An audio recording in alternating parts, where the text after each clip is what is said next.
ሰላም ጤና ይስጥልን እጅጉን የተወደዳችሁና የተከበራችሁ የአዲስ ስፖርት ቤተሰቦቻችን እንደምን አላችሁልን? ከእናንተው ከሆነው ከአዲስ ስፖርት የዩቲዩብ ቻናላችን አዳዲስ ስፖርታዊ ጉዳዮችን ልናካፍላችሁ እነሆ በድጋሚ ተገናኘን። ስለምታደምጡን፣ ስለምትከታተሉን፣ ቆይታችሁን ከኛ ጋር ስለምታደርጉ እጅጉን ከልብ አድርገን ነው የምናመሰግነው። በዛሬ ፕሮግራማችን የተለያዩ ስፖርታዊ ጉዳዮችን ወደ እናንተ እናደርሳለን።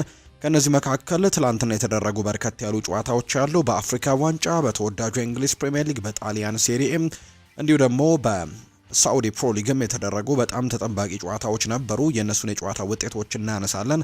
ዛሬም የሚደረጉ ጨዋታዎች አሉ። እነሱንም የተመለከቱ ስፖርታዊ ጉዳዮችን ወደ እናንተ እያደረስን ቆይታን የምናደርግ ነው የሚሆነው። እንዲሁ ደግሞ ክለቦችን የተመለከቱ ስፖርታዊ ጉዳዮችን በስፋት እናነሳለን። ብቻ እናንተ እስከ ፕሮግራማችን ፍጻሜ አብራችሁኝ እንድትቆዩ በአክብሮት ጋብዛለሁ። ቪዲዮአችንን ላይክ፣ ቻናላችንን ሰብስክራይብ እያደረጋችሁ ቆይታችሁን ከኛ ጋር እንድታደርጉ ነው የተለመደ የአክብሮት ግብዣን ወደ እናንተም የማደርሰው። በዛሬ ፕሮግራማችን ርዕሰ ጉዳዮችን እናነሳለን። እስከ ፕሮግራማችን ፍጻሜ አብራችሁኝ ቆዩ። ፉአድ ባህሩ የዛሬውን ፕሮግራም እየመራው ከእናንተ ጋር ቆይታን አደርጋለሁ። ከመሸጋገሪያ በኋላ በድጋሚ ተመልሰን እንገናኛለን። አብራችሁኝ ቆዩ።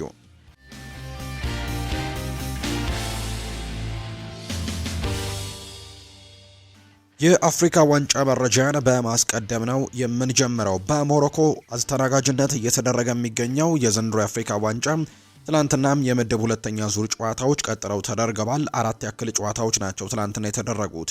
ቤኒን ናት ቅድሚያ ጨዋታውን ያደረገችው። ቤኒን የመጀመሪያ ድሏን ያሳካችበትም ውጤትን ነው ትላንትና ያስመዘገበችው። ትላንትና ቤኒን ከቦትስዋና ብሔራዊ ቡድን ጋር ያደረገችውን ጨዋታ 1-0 በሆነ ውጤት በማሸነፍ ሙሉ 3 ነጥብን አሳክታ መውጣት ችላለች። ለቤኒን ብቸኛውን የማሸነፊያ ግብም ዮሃን ሮቼ ማስቆጠር የቻለ ተጫዋች ነው። ቤኒን በውድድሩ የመጀመሪያ ድሏን ትላንትና ማሳካት ችላለች። በምድቡ የሚገኙት ዴሞክራቲክ ሪፐብሊክ ኦፍ ኮንጎ እና ሴኔጋልም እንዲሁ የምድብ ሁለተኛ ጨዋታቸውን ትላንትና ምሽት እንዲሁ አድርገዋል። ሴኔጋል ከዴሞክራቲክ ሪፐብሊክ ኦፍ ኮንጎ ጋር ባደረጉት ጨዋታ 1-1 በሆናቸው ውጤት ነው የተጠናቀቁት። የዲሞክራቲክ ሪፐብሊክ ኦፍ ኮንጎን ጎል እንግዲህ ቤካምቡ ሲያስቆጠር፣ ሳዲዮ ማኔ ደግሞ ሴኔጋልን አቻ ያደረገ ጎል ማስቆጠር ችሏል። በአጠቃላይ ይህንን ምድብ ስንመለከት ሴኔጋል በ4 ነጥቦች ምድቡን እየመራች ነው። ዲሞክራቲክ ሪፐብሊክ ኦፍ ኮንጎም በተመሳሳይ 4 ነጥብ አላት። ቤኒን 3 ነጥብ፣ እንዲሁ ቦትስዋና ከዚህ ምድብ ምንም ነጥብ ማግኘት ያልቻለችው ቡድን ናት። የምድቡ የመጨረሻ ጨዋታም ሴኔጋልን ከቤኒን፣ ዲሞክራቲክ ሪፐብሊክ ኦፍ ኮንጎን ከቦትስዋና ጋር የሚያገናኝ ነው። በሌላ ምድብ በተደረገው ጨዋታ ደግሞ በአፍሪካ ዋንጫ የምድብ ሁለተኛ ጨዋታ ዩጋንዳ ከታንዛኒያ ጋር፣ ሁለቱ የምስራቅ አፍሪካ ሀገራት ጨዋታቸውን ትላንትና ምሽት እንዲሁ አድርገው ነበር። ሁለቱ ቡድኖች ጨዋታቸውን ሳይሸናነፉ 1-1 በሆናቸው ውጤት ነው ያጠናቀቁት። የዩጋንዳን ግብ ኢኬፔዙ ሲያስቆጠር፣ መሱቫ ደግሞ በፍጹም ቅጣት ምት ታንዛኒያን አቻ ያደረገ ጎል ማስቆጠር ችሏል። ሁለቱ የምስራቅ አፍሪካ ተወካዮች 1 ነጥብ ሰብስበው በምድቡ የደረጃ ሰንጠረዥ ግርጌ ላይ ነው የተቀመጡት።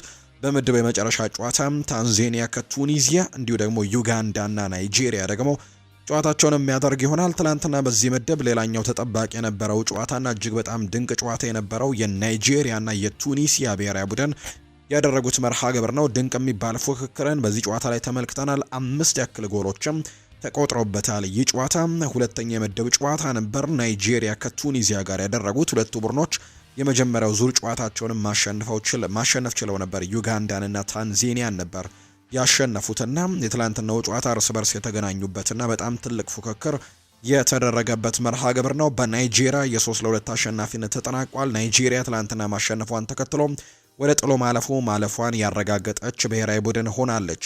የናይጄሪያን የማሸነፊያ ግቦች ቪክተር ኦስሜን እንዲሁ ዊልፍሬድ እንዲዲ እና አዶሜላ ሉክመን ናቸው ማስቆጠር የቻሉት። ለቱኒዚያ ብሔራዊ ቡድን ደግሞ ሞታሳር ታሌቢ እና አሊ አብዲ ጎሉን ማስቆጠር የቻሉ ተጫዋቾች ናቸው። ናይጄሪያ ማሸነፉን ተከትሎ አንድ ጨዋታ እየቀረ ጥሎ ማለፏን አረጋግጣለች። ናይጄሪያ በ6 ነጥቦች ምድቡን እየመራች ነው። ቱኒሲያ በ3 ነጥቦች ሁለተኛ ናት።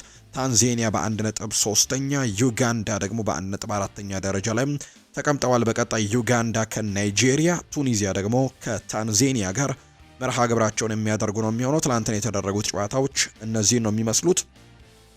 ከአፍሪካ ዋንጫው ጋር ጥቂት ጉዳዮችን የምናንሳም። በዚያ ጨዋታ ከቀጠልን የትም አንደርስም ብለዋል የዋሊድ ረግራጋዊ ወላጅ አባት የሞሮኮ ብሔራዊ ቡድን አሰልጣኙ የወላጅ አባቱ የተናገሩት። የምሽቱ የብሔራዊ ቡድኑ ጨዋታ ከትላንትና በስቲያ ያደረጉት ጨዋታ ላይ ተችተውታል። የአሰልጣኙ ወላጅ አባት መሐመድ አብዱስ ሰላም ራክራጋዊ ይባላሉ። በሰጡት አስተያየትም የሞሮኮ ብሔራዊ ቡድን እንቅስቃሴ በፍጹም አላሳመነኝም ሲሉ ነው የተናገሩት።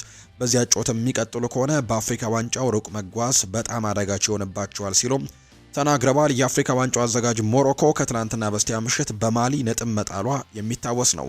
አሰልጣኝ ዋሊድ ሬግራጋዊ ከጨዋታው በኋላ ተጫዋቾቹ ጫና አለባቸው፣ መተቸት ከጀመረን ነገሩ ይወሳሰባል፣ አፍሪካ ዋንጫን በቀላሉ ማሸነፍ አይቻልም ሲሉ ጭምር ሀሳባቸውን ሰጥተው ነበር።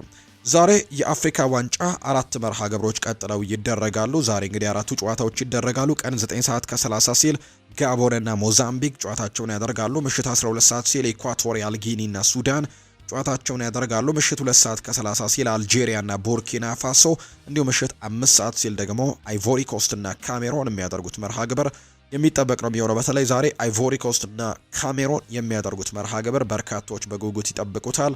የብሪያን ኤምቤሞና የአማድ ዲያሎ ፍጥጫም በዛሬው ጨዋታ ላይ ተጠባቂ ይሆናል ተብሎ ይታሰባል። በአይቮሪ ኮስት ብሔራዊ ቡድን በኩል አማድ አለ፣ በካሜሮን ብሔራዊ ቡድን በኩል ኤምቤሞ አለ። ሁለቱ የማንቸስተር ዩናይትድ ተጫዋቾች እርስ በርስ ዛሬ ጨዋታቸውን ያደርጋሉና ተጠባቂ መርሃ ግብር ነው።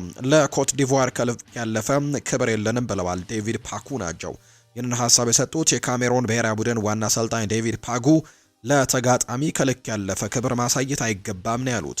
ለተጫዋቾቼም ለኮት ዲቮር ከልክ ያለፈ ክብር እንዳያሳዩ አስጠንቅቄያቸዋለሁ ሲሉም አሰልጣኙ ይናገራሉ። ለተጋጣሚ ከልክ ያለፈ ክብር የምታሳይ ከሆነ ዝቅ አድርገው ይመለከቷል ሲል ተገቢ ያለመሆኑን ያስረዳሉ። የኮት ዲቮር ብሔራዊ ቡድን አሰልጣኝ ኤመርሰን ፋኤ በበኩላቸው እኛ ምንም አይነት ክብር አናሳያቸውም ሲሉ ነው ምላሽ የሰጡት። ኮት ዲቮር ከካሜሮን የሚያደርጉት የአፍሪካ ዋንጫ የምድብ 2ኛ ጨዋታ ዛሬ ምሽት ልክ 5 ሰዓት ሲል ተጠባቂው መርሃ ግብር የሚደረግ ነው የሚሆነው በአፍሪካ ዋንጫ። የአውሮፓ ታላላቅ ሊጎች ትናንትና በተደረጉ ጨዋታዎች ቀጥለው ተደርገዋል። የተወዳጁ የእንግሊዝ ፕሪምየር ሊግ የ18ኛ ሳምንት ደግሞ መርሃ ግብሮች ትናንትና ቀጥለው መደረጋቸውን ተመልክተናል። የአመቱ መጨረሻ ላይ እንገኛለን። የዲሴምበር ወር የመጨረሻ ቀናቶች ላይ ነው የምንገኘውና ወሳኝ የሆኑ ጨዋታዎችም እየተደረጉ ይገኛሉ። ትናንትናም በርከት ያሉ መርሃ ግብሮችን ተመልክተናል። በተወዳጁ የእንግሊዝ ፕሪምየር ሊግ ወደ 7 ያክል ጨዋታዎች ናቸው ትናንትና የተደረጉት። ዛሬ 2 ጨዋታዎች ይቀጥላሉ።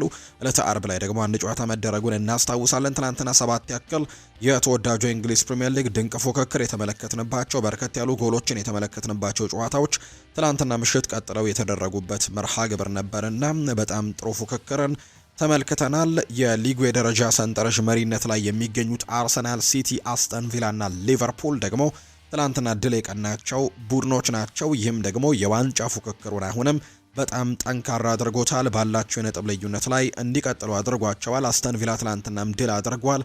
11ኛ ተከታታይ ድል ሆኖ ተመዝግቦለታል። በአጠቃላይ በሁሉም ውድድሮች ያደረገው ድል ነውና አሁንም ትልቅ ፉክክር እየተደረገ ይገኛል። በተለይ በሳምንቱ አጋማሽ ደግሞ አርሰናልን ከአስተን ቪላ ጋር ማገናኘቱ የተወዳጁ የእንግሊዝ ፕሪምየር ሊግ እጅግ በጣም ፉክክሮች እንዲኖሩት ያደርጋል ተብሎ ይታሰባል። በቅደም ተከተል እናንሳው። ትላንትና ቀን ላይ ጨዋታቸውን ያደረጉትና የምሳ ሰዓት መርሃ ግብር የነበረው ኖቲንግሃም ፎረስትን ከማንቸስተር ሲቲ ጋር ያገናኘው መርሃ ግብር ነው።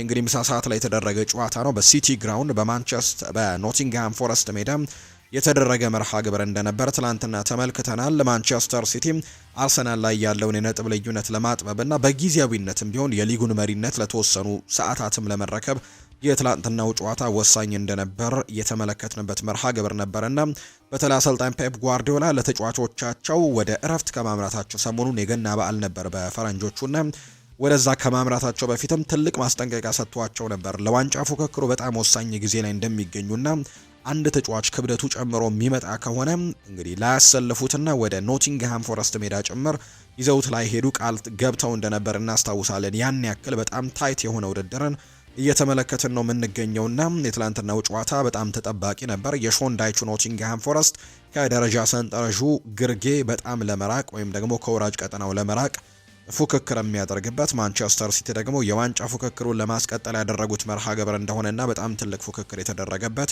መርሃ ግብር እንደነበር ተመልክተናል። በተለይ ለአሰልጣኝ ፔፕ ጓርዲዮላ የሰጡት ሀሳብ ጨዋታውን ይገልጸዋል ብዬ አስባለሁ።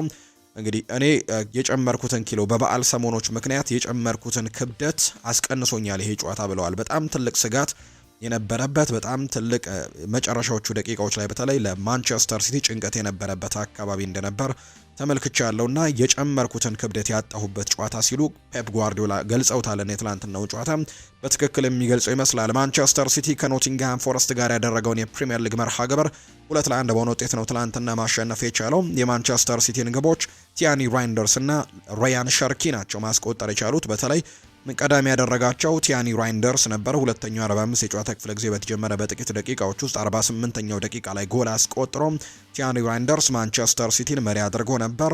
በአንጻሩ ግን ሁቺንሰን 54ኛው ደቂቃ ላይ ጎል አስቆጥሮ ደግሞ ኖቲንግሃም ፎረስትን አቻ ያደረገበት አጋጣሚ ነበር። 83ኛው ደቂቃ ላይ በቅርብ ጊዜያቶች ውስጥ ለማንቸስተር ሲቲ በጣም ወሳኝ ተጫዋች መሆኑን ያሳየው ራያን ሸርኪ ትናንትና ጎል አስቆጥሯል። በተለይ ደግሞ ለቲያኒ ራይንደርስም ጎል አሲስት ያደረገው እሱ ነውና በቅርብ ወራቶች ውስጥ ለማንቸስተር ሲቲ በጣም ወሳኝ ተጫዋች መሆኑን እያስመሰከረ ነው የሚገኘው። ትናንትናም ወሳኝ የነበረውን ጎል ማስቆጠር የቻለውም ይኸው ራያን ሸርኪ እንደነበር ተመልክተናል። እርግጥ ነው ማንቸስተር ሲቲ በቁጥራዊ መመዘኛዎች የተሻለ ቁጥር እንደነበረው ተመልክተናል። 66 በመቶ የኳስ ቁጥጥር ያደረገበትን አጋጣሚን ተመልክተናል። 16 ሙከራዎችን አድርገዋል። 5ቱ ኢላማቸውን የጠበቁ ነበሩ። በአጠቃላይ 1.4 ደግሞ ኤክስፔክትድ ጎልስ ወይም ደግሞ ኤክስጂዎችን ማስመዝገብ የቻሉበትን አጋጣሚም ተመልክተናልና በነገር ግን በሁለተኛው አጋማሽ ግን በጣም ስጋት የነበረበት ወይም ተደጋጋሚ ሙከራዎች የተደረጉበትን አጋጣሚ ተመልክተናል። ኖቲንግሃም ፎረስት ካደረጋቸው 7 ሙከራዎች መካከል 5ቱን ሙከራዎች ያደረገው ሁለተኛው 45 የጨዋታ ክፍለ ጊዜ ላይ ነው። አንድም ኢላማውን የጠበቀ ሙከራ በሁለቱም ቡድኖች በኩል በመጀመሪያው 45 የጨዋታ ክፍለ ጊዜ ላይ አልተመለከትንም። በሁለቱም በኩል ኢላማቸውን የጠበቁ ሙከራዎችን የተመለከትነው በሁለተኛው 45 የጨዋታ ክፍለ ጊዜ ነውና በሁለተኛው አጋማሽ በጣም ትልቅ ፉክክር የነበረበትና አስጨናቂ የነበረ መርሃ ግብር እንደነበር ነው በተለይ ለማንቸስተር ሲቲ ትላንትና የተመለከትነውና በአጠቃላይ ግን ጨዋታውን 2-1 በሆነ ውጤት ማሸነፍ የቻሉበትን መርሃ ግብር ነው ትላንትና ማንቸስተር ሲቲዎች ማስመዝገብ የቻሉት። ከጨዋታው በኋላ አዳዲስ ጉዳዮች ምን አሉ የሚለውን ጉዳይ እንመልከት። እንግዲህ ቀደም የገለጽኩላችሁ ነው ፔፕ ጓርዲዮላ ወደ በዓል ከማምራታቸው በፊት ማስጠንቀቂያ ሰጥተው ነበር ለቡድኑ ተጫዋቾች። ክብደት የጨመረ ተጫዋች አላገኘውም ሲሉ ምን ላይ ሰጥተዋል? የማንቸስተር ሲቲው አሰልጣኝ ፔፕ ጓርዲዮላ ተጫዋቾች በበዓል ሰሞን የሚመገቡትን ምግብ እንዲቆጣጠሩ አስጠንቀቂያቸው ነበር ብለዋል። ከእረፍት በኋላ ክብደቱ ጨምሮ የተመለሰ ተጫዋች ስለመኖሩም የተጠየቁት ፔፕ ጓርዲዮላ የተፈራው ችግር እኔ ጋር ሆኗል፣ እኔን ጨምሬ የመጣሁት ሲሉ የተናገሩት። ሁሉም ተጫዋቾች በጥሩ ቁመና ላይ ነበር የመጡት ሲሉ ነው የተናገሩት። የሮድሪ ወደ ሜዳ መመለስ ለኛ በጣም አስፈላጊ ነው ሲሉ ጭምር ነው ፔፕ ጓርዲዮላ ሀሳባቸውን የሰጡት። የጨመርኩትን ክብደት አጥቼዋለሁ ብለዋል ጓርዲዮላ። የማንቸስተር ሲቲው አሰልጣኝ ፔፕ ጓርዲዮላ የትላንትናው መርሃ ግብር አስጨናቂ እንደነበር ነው ከጨዋታው በኋላ የተናገሩት። ለበዓል ጨምሮ የነበረው ክብደቴ በትላንትናው ጨዋታ ምክንያት አጥቼዋለሁ ሲሉ አሰልጣኝ ፔፕ ጓርዲዮላ ተናግረዋል። የኖቲንግሃም ፎረስቱ አሰልጣኝ ሾን ዳይች በበኩላቸው ለሽንፈታቸው የጨዋታው ዳኛ ዋናውን ሚና ተጫውተዋል ሲሉ በዳኝነቱ መበሳጨታቸውን ነው የተናገሩት አሰልጣኝ ሾን ዳይች። ራያን ሸርኪም ይናገራል። በዚህ መንገድ ደስታዬን ለመግለጽም ተነጋግረን ነበር ጨዋታው ላይ ያደረኩት ሲል ተናግሯል። የማንቸስተር ሲቲው ተጫዋች ራያን ሸርኪ ግብ ካስቆጠርኩኝ በዛ መልክ ደስታዬን እገልጻለሁ የሚል ሀሳብን ከሃላንድ ጋር ተነጋግረን ነበር ሲል ነው የተናገረው። እንግዲህ የሃላንድን ሴሌብሬሽን የተጠቀመው ወይም ደግሞ ቁጭ ብሎ መሬት ላይ ሁለት እግሩን አጣምሮ እጆቹን ከፍ በማድረግ የሚገልጸው አይነት ሴሌብሬሽን አለ ኤርሊንግ ሃላንድ እና ያንን ነገር ነው በተመሳሳይ መልኩ ያደረገውና ጎል ካስቆጠርኩኝ ከሃላንድ ጋር ተነጋግረን ነበር እንደዚህ እንደማደርግ ሲል ተናግሯል። የሲቲው ተጫዋች የሆነው ራያን ሸርኪ ፕሪሚየር ሊጉ ረጅም ነው፣ ቀጣዩ ጨዋታ ለኛ በጣም አስፈላጊ ነው፣ ዝግጁ ነን ሲልም ነው ራያን ሸርኪ የተናገረው። ይሄ ትልቅ ድል ነው። በዚህ ስቴዲየም ወደዚህ ስቴዲየም ስትመጣ ደግሞ ወደ ትልቅ ፉክክርም እንደመሄድ ነው። እኔ በቡርኔ ኮርቻለሁ፣ ምክንያቱም ጨዋታው አስቸጋሪ ነበርና ሙሉ ነጥቡን ግን አግኝተን መውጣታችን በጣም አስደሳች ነው ሲልም ጭምር ነው ሀሳቡን የሰጠው ራያን ሸርኪ ነው ይህንን ሀሳብ የሰጠው። ሌሎች ደግሞ ምሽት 12 ሰዓት ሲል የተደረጉ በጣም በርከት ያሉ መርሃ ግብሮች ትላንትና ተመልክተናል። ከነዚህ መካከል እንግዲህ እናንሳቸው። ብሬንትፈርድ እና ቦርንመዝ ያደረጉት መርሃ ግብር ትላንትናም ሲጠበቅ የነበረ ጨዋታ ነው። በዚህ ጨዋታ ላይ በተለይ ቦርንመዝ ባለፉት ተከታታይ ሳምንታት ነጥቦችን ማግኘት በጣም እንደ ዳገት የሆነበትን አጋጣሚ ተመልክተን ነበር። ጨዋታን ማሸነፍ በተለይ ደግሞ በጣም ከባድ ሁኔታዎች ውስጥ እንደነበሩ የምናስታውሰው ነው። ትላንትናም ከብሬንትፈርድ ጋር በጂቴክ ባደረጉት ጨዋታ ብሬንትፈርድ ትላንትና 4-1 በሆነ ውጤት ነው ቦርንመዝን ማሸነፍ የቻለው ሻዴ ትላንትና 7ኛው ደቂቃ ላይ ቀዳሚ ያደረጋቸውን ጎል አስቆጠረም። ፔትሮቪች ደግሞ የቦርንመዙ ግብ ጠባቂ በራሱ ላይ ጎል አስቆጥሮ እንዲሁም መሪነቱን ወደ 2 ከፍ አደረጉት ብሬንትፈርዶች። ሁለተኛው 45 የጨዋታ ክፍለ ጊዜ ላይም ሻዴ በድጋሚ ጎል ማስቆጠር የቻለበትን አጋጣሚ ነው የተመለከትነው። 2 ጎሎችን ጨምሯል። ሁለተኛው 45 የጨዋታ ክፍለ ጊዜ ላይ በአጠቃላይ በጨዋታው ላይ ሃትሪክ መስራት የቻለበትን አጋጣሚ ተመልክተናል። ኬቨን ሻዴ እና 2 ጎሎችን ነው ትላንትና ማስቆጠር የቻለው። ሃትሪክ ነው ትላንትና 3 ጎሎችን ነው ማስቆጠር የቻለው። በአንጻሩ የቦርንመዝን ብቸኛ ጎል አንቷን ሴሜንዮ ነው ማስቆጠር የቻለው። ነገር ግን ቡድኑን ከሽንፈትም መታደግ አልቻለም። አንድ ነጥብም እንዲያገኝ ማድረግ ያልቻለ ጎል ነው ትላንትና ማስቆጠር የቻለው። ብሬንትፈርድ ቦርንመዝን 4-1 በሆነ ውጤት ማሸነፍ ችሏል። ሌላኛው በተርፍ ሙር የተደረገው የበርንሌና የኤቨርተን ጨዋታ ነው። ይህ ጨዋታ ምንም አይነት ጎል ሳይቆጠረበት የስኮት ፓርከሩ በርንሌና እንዲሁ ደግሞ የዳቪድ ሞይሱ ኤቨርተን 0-0 በሆናቸው ውጤት ጨዋታቸውን አጠናቀዋል። ሌላኛው ዌስትሃም ዩናይትድ እና ፉልሃም ያደረጉት መርሃ ግብርም ትናንትና ሲጠበቅ የነበረ ጨዋታ ነው። በለንደን ኦሎምፒክ ስቴዲየም የተደረገ መርሃ ግብር ነው። የኑኖ ኤስፕሬንቶ ሳንቶ ቡድን አሁንም ከወራጅ ቀጠናው ለመራቅ የተደረገ ትልቅ ፍልሚያ ነበር ከማርኮ ሲልቫው ቡድን። ነገር ግን ዌስትሃም ዩናይትድ ትናንትና ድል ማድረግ አልቻለም። በሜዳውና በደጋፊው ፊት ባደረገው ጨዋታ 85ኛው ደቂቃ ላይ በራኡል ሂሚኔስ በተቆጠረበት ጎል ተሸንፈው ወጥቷል። ፉልሃም 1-0 በሆነ ውጤት የትናንትናውን ጨዋታ ማሸነፍ ችለዋል። ምስጋና ለራኡል ሂሚኔስ የመጨረሻ ጎል ይግባና ትናንትና ፉልሃሞች አሸነፈው መውጣት የቻሉበትን መርሃ ግብር ነው የተመለከት ነው።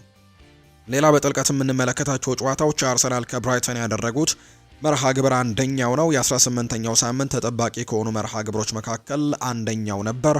በፕሪሚየር ሊጉ አርሰናል በተለይ ደግሞ ሲቲ ቀደም ብሎ ጨዋታውን ማድረጉን ተከትሎ የደረጃ ሰንጠረዡን መሪነት ተረክቦት ነበር። የ2 ነጥብ ልዩነት ስላለ እንግዲህ ቀድሞ ጨዋታ የሚያደርግ ቡድን መሪነቱን መረከብ ይችላል። ለምሳሌ ማንቸስተር ሲቲ ቀድሞ ጨዋታን ማድረግ የሚችል ከሆነ እና ደግሞ ጨዋታውን ድል ማድረግ የሚችል ከሆነ መሪነቱን ለተወሰኑ ጊዜያት አርሰናል ጨዋታውን እስኪያደርግ ድረስ መምራት ስለሚችል አርሰናል ላይ ጫናዎችን ያደርጋል የሚሉ አይነት ሀሳቦች በበርካቶች ሲነሱ ነበር። ትናንትና ግን ከብራይተን ኤንድ ሆቭ አልቢዮን ጋር በሜዳቸው ኤምሬትስ ያደረጉት ጨዋታ ላይ ትላንትና ማሸነፍ የቻሉበትን አጋጣሚ ነው የተመለከትነው። በአርሰናል በኩል ዘንድሮ በተለይ በተከላካይ መስመሩ ላይ ከጥቂት ጊዜያቶች በፊት ጀምሮ ተደጋጋሚ ጉዳቶችን እየተመለከትን ነው የምንገኘው። በትላንትናው ጨዋታ ላይ አርሰናል በተከላካይ መስመሩ ላይ ትልቅ ችግር የገጠመበትን አጋጣሚ የተመለከትነው። ምክንያቱም ከጨዋታው መጀመር ጥቂት ደቂቃዎች ቀደም ብሎ ሪካርዶ ካላፊዮሪ ልምምድ ላይ ጉዳት ስለደረሰበት በትላንትናው ጨዋታ ላይ አይኖርም የሚል አይነት ሀሳብ ሲነገር ተመለከትን።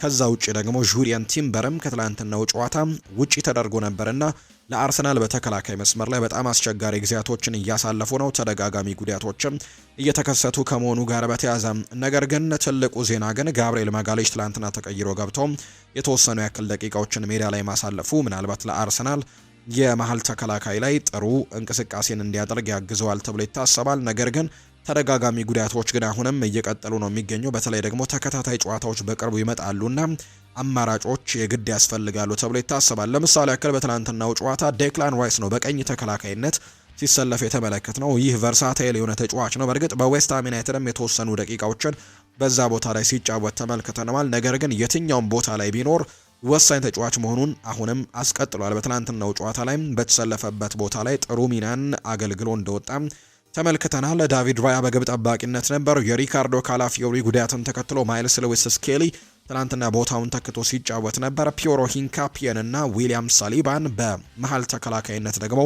አጣምረው ነው ጨዋታቸውን የጀመሩት አሰልጣኝ ሚኬል አርቴታ። ከዛ ውጪ ዴክላን ራይስ ደግሞ በቀኝ ተከላካይ ስፍራ ላይ በቋሚነት የተሰለፈ ተጫዋች እንደሆነ የተመለከት ነው። ማርቲን ኦዴጋርድ፣ ማርቲን ዙቤሜንዲ እና ሚኬል ሜሪኖ እነዚህ 3 ተጫዋቾች ነበሩ በአማካይ ስፍራ ላይ። ትሮሳርድ፣ ቪክተር ዮኬሬሽ እና ቡካዮ ሳካ በአጥቂ መስመር ላይ ትናንትና ጨዋታቸውን ያደረጉ ናቸው። እንዳልኳችሁ 71ኛው ደቂቃ ላይ ሉዊስ ስኬሊን ተክቶ ጋብሪኤል ማጋሌሽ ወደ ሜዳ ተቀይሮ ገብቷል። እንዲሁ ጋብሪኤል ሄሱስ እና ጋብሪኤል ማርቲኔሊም ትናንትና 3ቱ ጋብሪኤሎች ተቀይረው የገቡበትን አጋጣሚ ነው የተመለከትነው።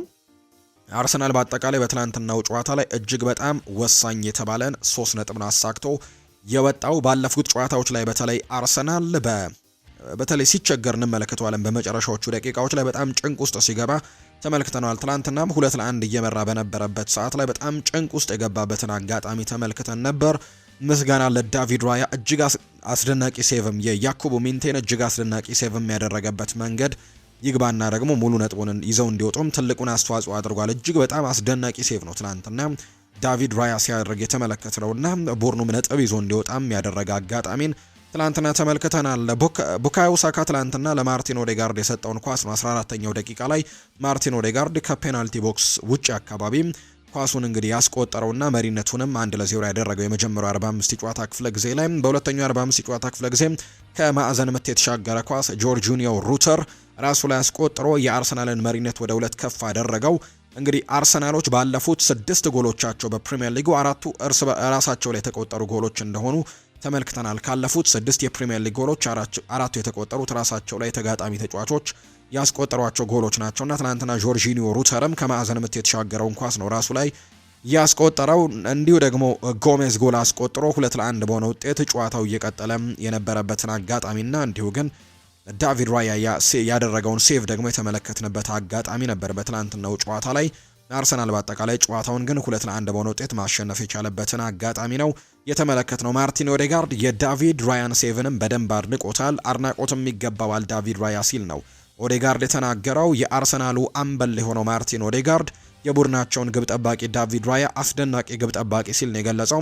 ብራይተን ግቡን ካስቆጠሩ በኋላ ወደ ጨዋታው ተመልሰው ነበር ያለው ኦዴጋርድ፣ ነገር ግን እኛ በደንብ ተቆጣጥረናል፣ ጨዋታውን ማሸነፍ ይገባን ነበር ሲል የተናገረው።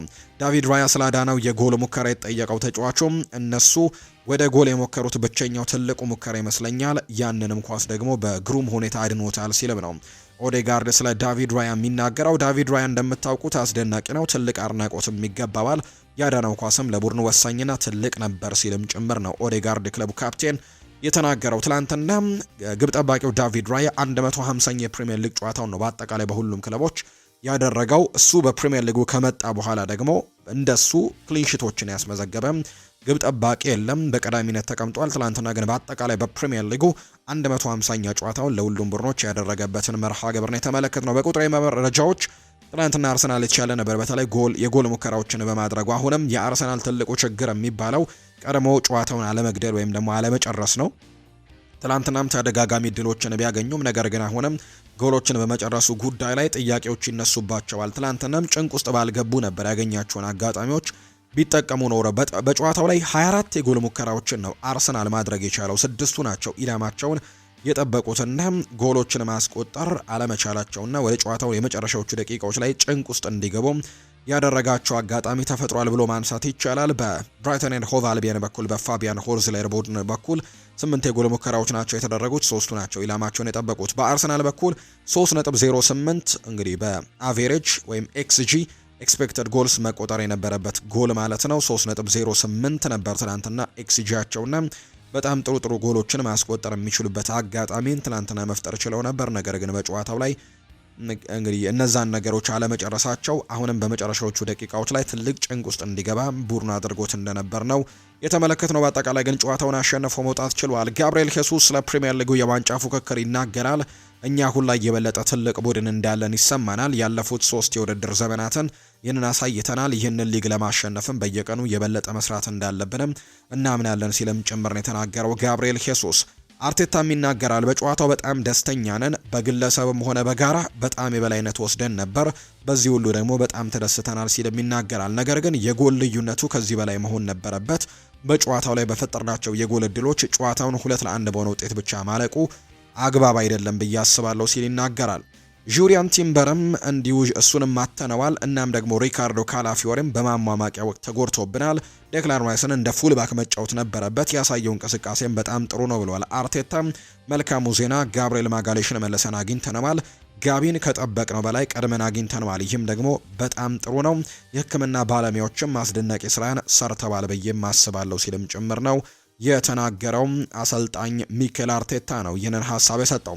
ራሱን የሚገፋበት መንገድና የሚያስፈልገው ያ ነው፣ ምክንያቱም አንዱን ስላጣን ሌላ ሰው መልሰም አግኝተናል ብለዋል። አርቴታ ቡድኑን እንግዲህ አንድ ስላደረጉት ጉዳቶችም ሲናገር ምክንያቱም ጁሪያን ቲምበር እንዲሁ ደግሞ ሌሎች ተጫዋቾች ላይም ጉዳቶች አሉ፣ ካላፊዮሪ ላይም የህመም ስሜት አለ፣ በጣም እንግዳ ነገር ነው ሲል ይናገራል። ዴክላን ራይስ ጋር ተነጋገርን፣ እንደ ቀኝ ክንፍ ተጫዋችን መጫወት እንዳለበት ነገርኩት፣ እሱም እሺ ለፈተናው ዝግጁ ነኝ፣ የተቻለኝን ሁሉ አድርጋለሁ ሲልም መለሰልኝ። ያንንም ነገር በትክክል እንደተወጣው አስባለሁ ሲልም ጭምር ነው የተናገረው። የአርሰናል የአጥቂ መስመር ተጫዋች የሆነው ቪክተር ዮኬረሽ ትናንትናም ጎል ማስቆጠር አልቻለም። በእርግጥ በቅርቡ በፍጹም ቅጣት ምት ጎል ማስቆጠሩን እናስታውሳለን። ነገር ግን በትናንትናው ጨዋታ ላይ ጎል ማስቆጠር ባይችልም በጨዋታው ላይ ያለው እንቅስቃሴ ግን ጥሩ እንደሆነ በርካቶች ያነሳሉ። ቪክተር ዮኬሬሽ ትናንትናም ጥሩ የነበረ እንቅስቃሴን አድርጓል። ለተጋጣሚ ቡድን ተጫዋቾችም አስቸጋሪ መሆኑን ትናንትና አሳይቷል።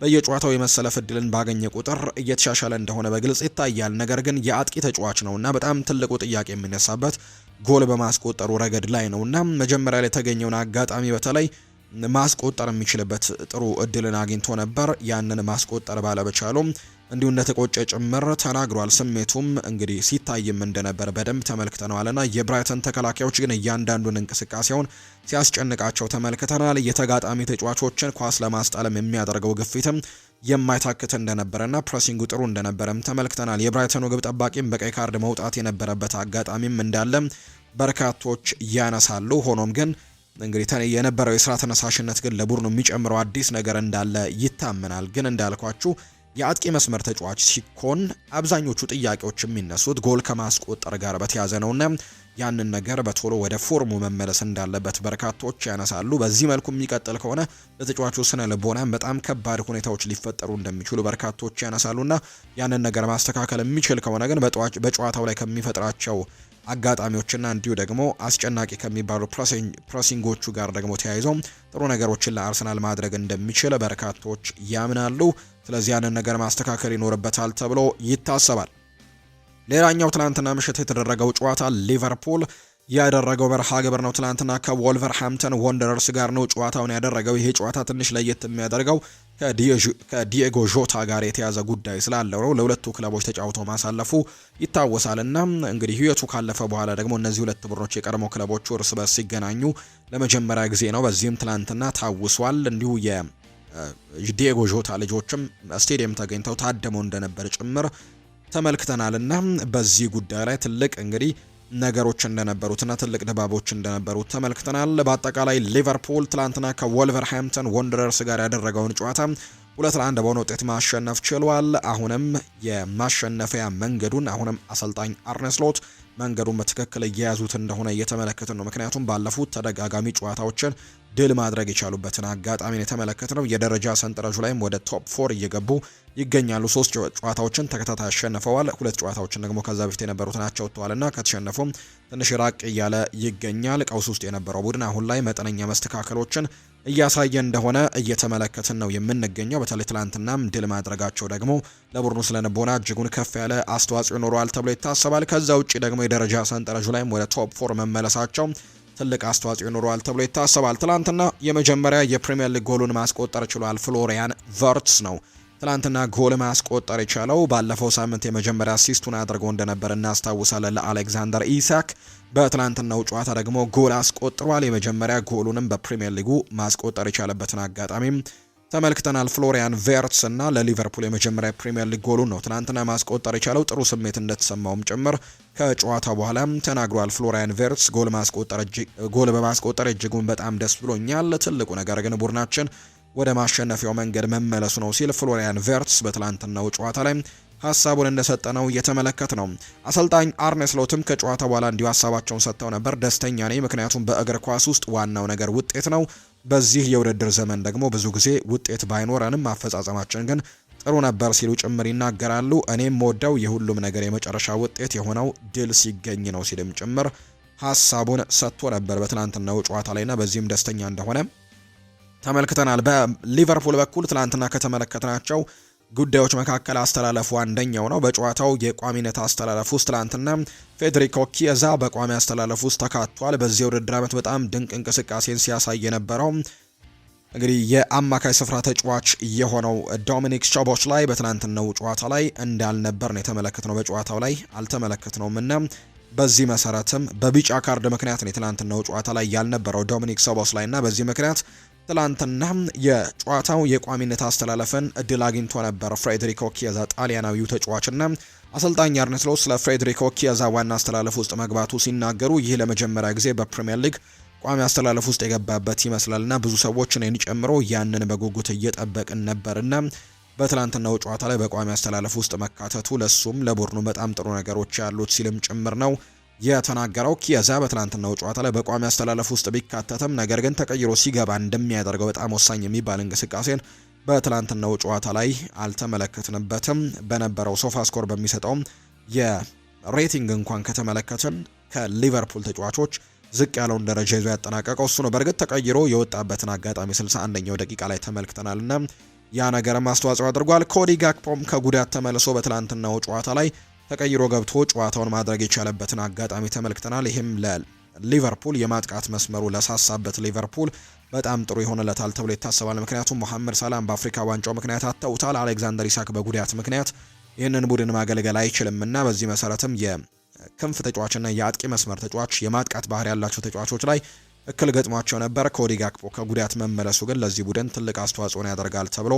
ይታሰባል። በትላንትናው ጨዋታ ላይ ሊቨርፑል ማሸነፍ ችሏል። በአጠቃላይ በጨዋታው ላይ በነበሩ ቁጥሮች የኳስ ቁጥጥሩ ላይ የተሻለ ቁጥር ነበረው። 67 በመቶ የኳስ ቁጥጥር ነበረው። ተመጣጣኝ አይነት ፉክክር በጎል ሙከራዎቹ በኩል ላይ ግን ተመልክተናል። ሊቨርፑልም እንዲሁ ትላንትናም ተጨንቆ እንደነበር ተመልክተናል። ጨዋታውን በሰፊ ጎል ልዩነት ማሸነፍ አልቻለም። እንዲሁ ወልቭሶችም ጎል የማስቆጠር እድሎችን አግኝተው ነበር። በአጠቃላይ 14 የጎል ሙከራዎችን ያደርገው አራቱ ኢላማቸውን ጠብቀዋል። በሊቨርፑል በኩል በወልቭስ በኩል 9 ሙከራዎች ነበሩ። አራቱ ኢላማቸውን የጠበቁ ሙከራዎች ነበሩ። በአጠቃላይ ግን ሊቨርፑል ትላንትናም ወደ ድል የተመለሰበትን ውጤት ነው ወልቨርሃምፕተን ወንደረርስ ላይ ማግኘት የቻለበትን አጋጣሚ እየተመለከት ነው።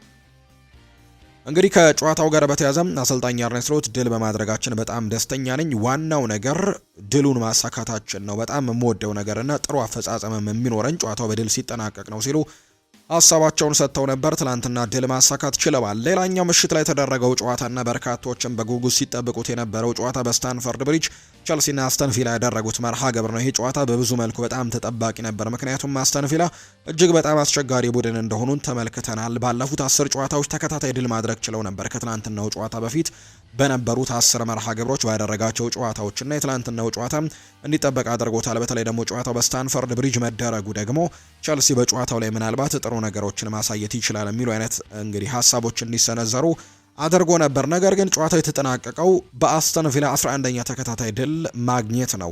በትናንትናው ጨዋታም አስተን ቪላ 2-1 በሆነ ውጤት በማሸነፍ አሁንም የማሸነፊያ መንገዱን በድጋሚ ያስቀጠለበትን መንገድ ነው የተመለከትነው። ዣኦ ፔድሮ 37ኛው ደቂቃ ላይ ቸልሲን መሪ ቢያደርግም ነገር ግን በሁለተኛው 45 የጨዋታ ክፍለ ጊዜ ኦሌ ዋትኪን 63ኛውና 84ኛው ደቂቃ ላይ ባስቆጠራቸው ሁለት ጎሎች ጨዋታውን 2-1 በሆነ ውጤት ማሸነፍ ችለዋል። አስተን ቪላ ትላንትና 2-1 በሆነ ውጤት ማሸነፉን ተከትሎ 11ኛ ተከታታይ ድሉን ማስመዝገብ ችሏል። ይህንን ነገር ሲያደርጉ ደግሞ ከ1914 አካባቢ በፊት የተደረገ ሪከርድ ነው። ያኔ በ1914 ነው 11 ተከታታይ ጨዋታዎችን አስተን ቪላ ማሸነፍ የቻለውና በቀጣይ አስተን ቪላ ጨዋታውን ማሸነፍ የሚችል ከሆነ 12 ተከታታይ ጨዋታ ድል ይሆንላቸዋል። ይሄ ደግሞ የእግር ኳስ ታሪኩ ወይም ደግሞ አስተን ቪላ በእግር ኳስ ክለብነት ከተነሳበት ጊዜ ጀምሮ አድርጎት የማያውቀው ሪከርድ ነው። ወይም እግር ኳስ ክለቡ እንግዲህ የህይወት ዘመኑ እንደዚህ አይነት ውጤቶችን አምጥቶ አያውቅም። 12 ተከታታይ ድሎችን አድርጎ አያውቅምና ይህንን ታሪክ መስራት የሚችልበትን እድል ያገኛል ተብሎ ይታሰባል። በቀጣይ ደግሞ ጠንካራው ተጋጣሚ አርሰናልን ነው የሚገጥመውና ትልቅ ፉክክር ይደረጋል ተብሎ ይታሰባል። ትናንትና የኤንዞ ማሬስካው ቡድን ግን በሜዳውና በደጋፊ ፊት ያደረገውን ጨዋታ ተሸንፎ ነው የወጣው። በትላንትናው ጨዋታ ምንም እንኳን ቸልሲ ሸነፍ እንጂ ሪስ ጄምስ ባለፉት ጨዋታዎች ላይ እንደነበረው ድንቅ ፐርፎርማንስን በትላንትናው ጨዋታ ላይ ማሳየት የቻለበትን አጋጣሚ ነው የተመለከተው። አስተን ቪላ አሁንም በፕሪሚየር ሊግ ደረጃ ሰንጠረዥ ከበላዮቹ ጋር ያለውን የነጥብ ልዩነት በማጥበብ አሁንም አለሁ እያለ ይገኛል፣ ወይም ደግሞ እየተጠጋቸው እንደሚገኝ እየተመለከትን ነው። ቸልሲ በውድድር ዓመቱ 5ኛ የፕሪሚየር ሊግ ሽንፈቱን ነው ትላንትና ያስተናገደው። አስተን ቪላ በሁሉም የውድድር መድረኮች 11ኛ ተከታታይ ድሉን፣ በፕሪሚየር ሊጉ ደግሞ 8ኛ ተከታታይ ድሉን ነው ትላንትና ማስመዝገብ የቻለው። በእነዚህ 8 ተከታታይ ድሎች ውስጥ ደግሞ ማንቸስተር ሲቲ አለ፣ አርሰናል አለ፣ እንዲሁም ማንቸስተር ዩናይትድ አለ፣ ትላንትና ቼልሲ አለ። እነዚህን ትልልቅ ክለቦችን ጨምሮ ነው ድል ማድረግ የቻለውና በጣም ድንቅ ቡድንን አሰልጣኝ ኡናይ ኤምሪ እያስመለከቱን ይገኛሉ። አሁንም በደረጃ ሰንጠረዡ በመሪነቱ ተርታ ላይም ከማንቸስተር ሲቲ እና ከአርሰናል ቀጥሎ ደግሞ ተቀምጠዋል። አርሰናል በአንደኝነት፣ ሲቲ ሁለተኛ ነው። አስተን ቪላ 3ኛ ደረጃ ላይ ተቀምጦ ፕሪሚየር ሊጉን እየመሩት ነው የሚገኘው። በትናንትናው ጨዋታ ላይ 2 ጎሎችን ያስቆጠረው ኦሌ ዋትኪንስ ሀሳቡን ሰጥቷል። ቡድኖች ስለኛ መጨነቅ ጀምረዋል ብለዋል ኦሌ ዋትኪንስ። የአስተን ቪላው የፊት መስመር ተሰላፊ የሆነው ኦሌ ዋትኪንስ ቡድናቸው ተጋጣሚዎቹን ማስጨነቅ መጀመሩን የተናገረው በትላንትናው መርሃ ግብር የጨዋታው ኮከብ ተብሎ የተመረጠው ዋትኪንስ ቡድኖች ስለኛ መጨነቅ እንደጀመሩ ይሰማኛል ሲልም ይናገራል። አክሎም ቀጣይ ተጋጣሚያችን እንግዲህ ቀጣይ አስተን ቪላ ነው የምንገጥመው ብሎ መጨነቅ ይጀምራል ሲልም ጭምር ነው የተናገረው። ወይኔ ቀጣዩ ተጋጣሚያችን አስተን ቪላ ነው እንደሚሉ እናምናለን፣ እናም ስለኛ መጨነቅ ጀምረዋል ሲልም ነው ኦሌ ዋትኪንስ የተናገረው። ኦሌ ዋትኪንስ አያይዞም አሰልጣኝ ኡናይ ኤምሪ የታክቲክ ሊቅ ሲልም ጭምር ነው የገለጻቸውና አሁንም ጥሩ ውጤቶችን ከአሰልጣኝ ኡናይ ኤምሪ ጋር ይዘን እንቀጥላለን ሲልም ነው ኦሌ ዋትኪንስ የተናገረው። ኡናይ ኤምሪም ስለ አስተን ቪላ የዋንጫ ፉክክር ተጠይቀው ምላሽ ሰጥተዋል። በእርግጥም እንደዛ አላስብም፣ ነገር ግን በጥሩ ሁኔታ እየተወዳደርን እንደሆነ ግን ይሰማኛል ሲልም ነው የተናገረው። ማንቸስተር ሲቲና አርሰናልን ዋው እንግዲህ የሚያስብል ድንቅ ብቃት እያሳዩ ነውና እኛ ደግሞ ከነሱ ቀጥለን ነው የምንገኘው ሲልም ጭምር የተናገረው። በትላንትናው ጨዋታ ላይ በአርሰናል እንግዲህ ጨዋታ ላይ የማይኖሩ ሁለት ተጫዋቾችን ተመልክተናል። በአስተን ቪላ በኩል መጥፎ የሚባለው ዜና እሱ ነው። ትላንትና ቢጫ ካርዶችን መመልከታቸውን ተከትሎ ማቲካሽና ካማራ በጨዋታው ላይ አይኖሩም። አስተን ቪላ ከቼልሲ ጋር ባደረገው ትላንትናው ጨዋታ ላይ ማቲካሽ የማስጠንቀቂያ ካርድ ተመልክቷልና ይህንን ተከትሎ የአስተን ቪላው ተጫዋች ማቲካሽ በቅጣት ምክንያትም አንድ ጨዋታ ያልፈዋል። አስተን ቪላ ደግሞ የፊታችን ማክሰኞ ከሊጉ መሪ አርሰናል ጋር ነው ተጠባቂ ጨዋታውን የሚያደርገውና በዛ ጨዋታ ላይ አይኖርም። ሌላኛው እንዲሁ ካማራ ነው። ይህንን ተከትሎ እንግዲህ ካማራ ከማቲካሽ በመቀጠል አንድ ጨዋታ የሚቀጣ ሌላኛው የአስተን ቪላ ተጫዋች ነውና ሁለቱም ተጫዋቾች አስተን ቪላ የፊታችን ማክሰኞ ከሊጉ መሪ አርሰናል ጋር በሚያደርጉት ጨዋታ ላይ እንደማይኖር የሚያሳዩ ቁጥራዊ መረጃዎችን ነው የተመለከትነው። በትናንትናው ጨዋታ ግን አስተን ቪላ ወሳኝ 3 ነጥብን አሳክተው መውጣት የቻለበትን አጋጣሚ ነው የተመለከትነው።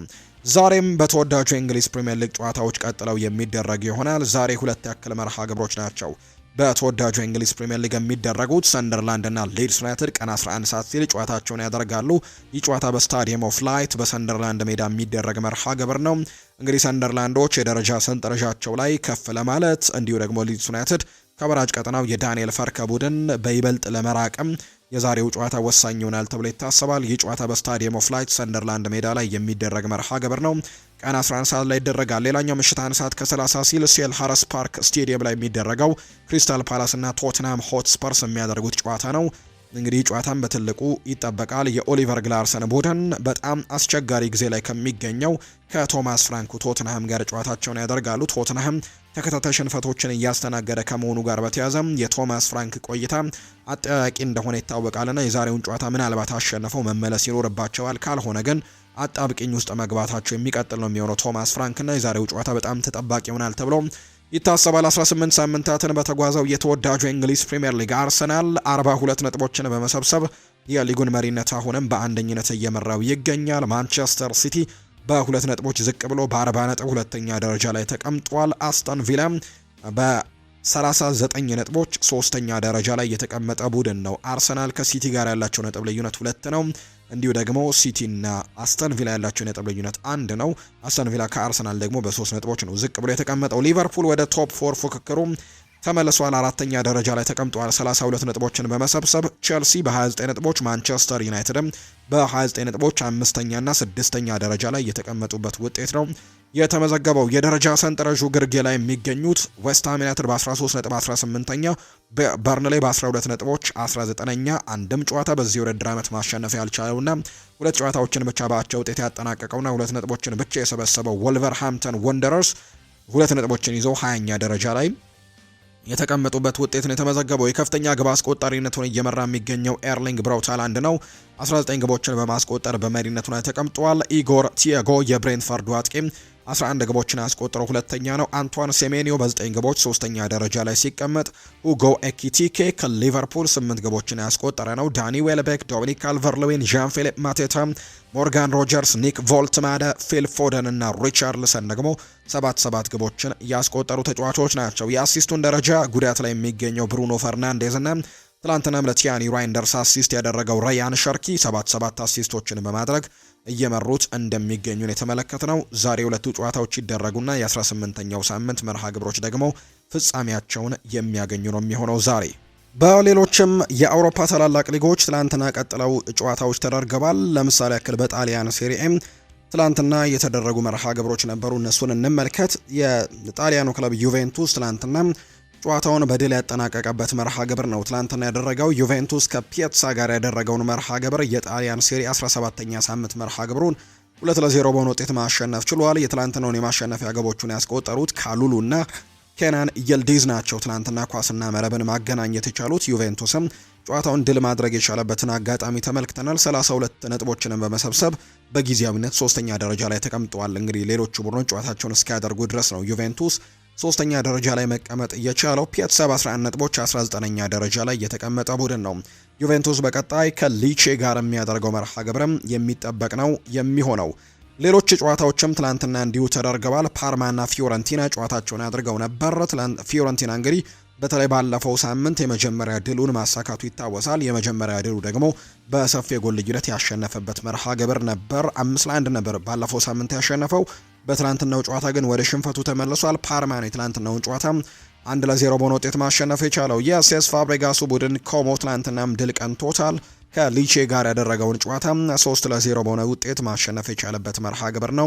ትላንትና የሴስ ፋብሬጋሱ ቡድን ያሳካውና ይሄ ቡድን በጣም ድንቅ ቡድን መሆኑን ዘንድሮ እያስመሰከለ ይገኛል። ትላንትና ኒኮ ፓዝ ጎል ማስቆጠር የቻለበትንም አጋጣሚ ጭምር ነው የተመለከትነው። ትላንትናም ጎል አስቆጥሯል ለዚህ ቡድን። እንዲሁ ጃኮብ ራሞንም ትላንትና ጎል ማስቆጠር ችሏል። እነዚህ የሪያል ማድሪድ እንግዲህ ከታዳጊ ቡድን የወጡን ፈርጦች እንደሆኑ ይታወቃልና በቀጣይ ለምሳሌ ያክል ኒኮ ፓዝን እንደሚመለሱት ሪያል ማድሪዶች የተረጋገጠ ጉዳይ እንደሆነ ይታወቃል። ትላንትና ግን ለዚህ ቡድን ወሳኝ እንቅስቃሴዎችን አድርገው ጎል ማስቆጠር ጭምር የቻሉበትን መርሃ ግብርን የተመለከትነው። ኮሞ 3-0 በሆነ ውጤት ነው ትላንትና ማሸነፍ የቻለው። ሌላኛው ካግሊያሪ ቶሪኖን 2-1 አሸንፈዋል። ኡዲኔዜና ላትሲዮ ያደረጉት መርሃ ግብር ደግሞ 1-1 በሆናቸው ውጤት ነው ትላንትና የተጠናቀቀው። ዛሬም ጨዋታዎች ቀጥለው ይደረጋሉ። በጣሊያን ሴሪኤም ኤሲ ሚላን ከሄላስ ቬሮና ጋር ዛሬ ጨዋታውን ያደርጋል። ክሮሚኔንሴና ናፖሊ ጨዋታቸውን ያደርጋሉ። ቦሎኛ ከሳሶሎ፣ አታላንታ በቤርጋሞ ከኢንተር ሚላን ጋር የሚያደርገው መርሃ ግብር ዛሬ የሚደረጉ ጨዋታዎች ናቸው። በተለይ ኢንተር ሚላን፣ ቦሎኛ፣ ናፖሊና ኤሲ ሚላን ባለፈው ሳምንት የጣሊያን ሱፐር ካፕ ውድድር በሳዑዲ አረቢያ ሲያደርጉ ስለነበር የባለፈው ሳምንት ጨዋታቸውን አላደረጉ።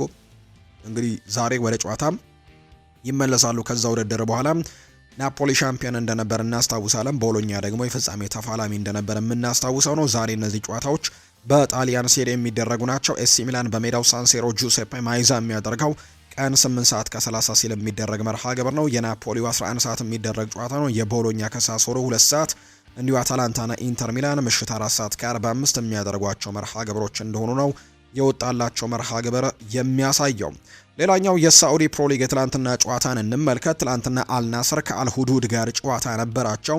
አልናስር አሁንም በድል አድራጊነቱ የቀጠለበት ውጤት ነው የተመዘገበው። 3-0 በሆነ ውጤት ነው ትላንትና ማሸነፍ የቻሉት። ለማደኛው ፖርቱጋላዊ አጥቂ ክሪስቲያኖ ሮናልዶ ትላንትና 2 ጎሎችን ማስቆጠር ችሏል። እንዲሁም ሌላኛው ፖርቱጋላዊ ተጫዋች ጃኦ ፌሊክስ እንዲሁ ጎል አስቆጥረው ነው አልናስር 3-0 በሆነ ውጤት ትላንትና ማሸነፍ የቻለው። ክሪስቲያኖ ሮናልዶ አራተኛው የአልናስር የምንጊዜም ከፍተኛ ግብ አስቆጣሪ የሚለውን ሪከርድ ትላንትና ማስመዝገብ ችሏል። 4ኛ ደረጃ ላይ ተቀምጧል።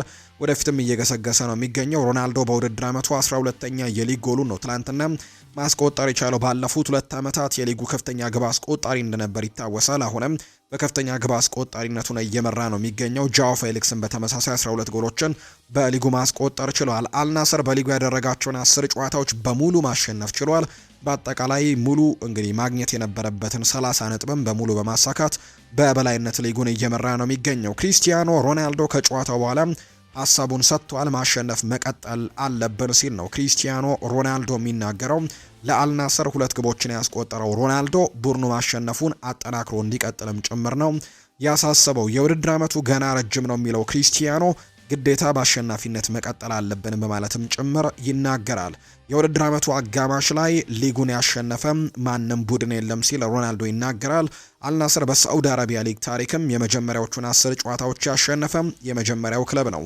ክሪስቲያኖ ሮናልዶ በእግር ኳስ ሕይወቱም በአጠቃላይ ወደ 1000 ጎል ለማስቆጠር የሚያደርገውን ግስጋሴ አሁንም እንዳስቀጠለ ነው። 956ኛ ጎሉ ነው ትላንትና ማስቆጠር የቻለውና ያንን ሪከርድ ለማስመዝገብ አሁንም ጠንክሮ እየሰራ እንደሚገኝ ጭምር ነው የተመለከትነው። ትላንትናም ከአልሁዱድ ጋር ባደረገው ጨዋታ 2 ጎሎችን ማስቆጠር ችሏል። ቡድኑንም አሸናፊ ያደረገና ሙሉ 30 ነጥቦችንም መሰብሰብ የቻሉበትን ውጤት ነው ማስመዝገብ የቻሉት አልናስሮች።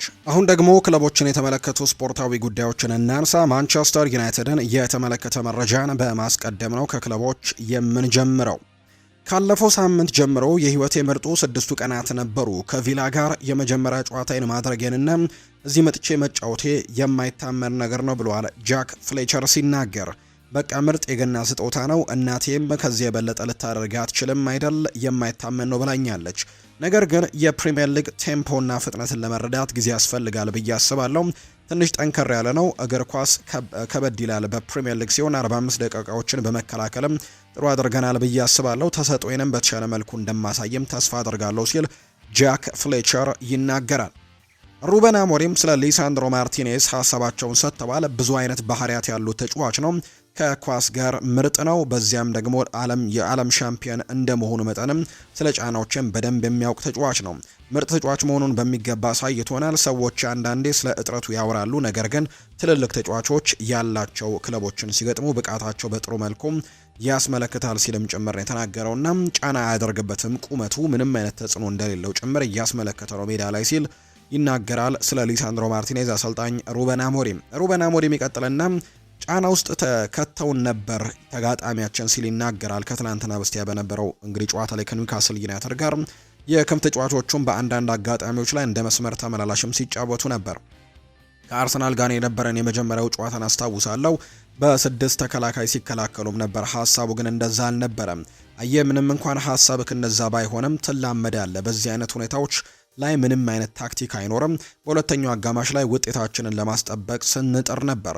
ሁሌም ከልብ የመፋለም ስነ ልቦና የሚኖረን ከሆነ ብዙ ጨዋታዎችን እናሸንፋለን። ጥሩ ባንጫወት እንኳን ማሸነፍ እንደምንችል ማሰብ ይኖርብናል ሲል ነው አሰልጣኝ ሩበን አሞሪም የተናገረው።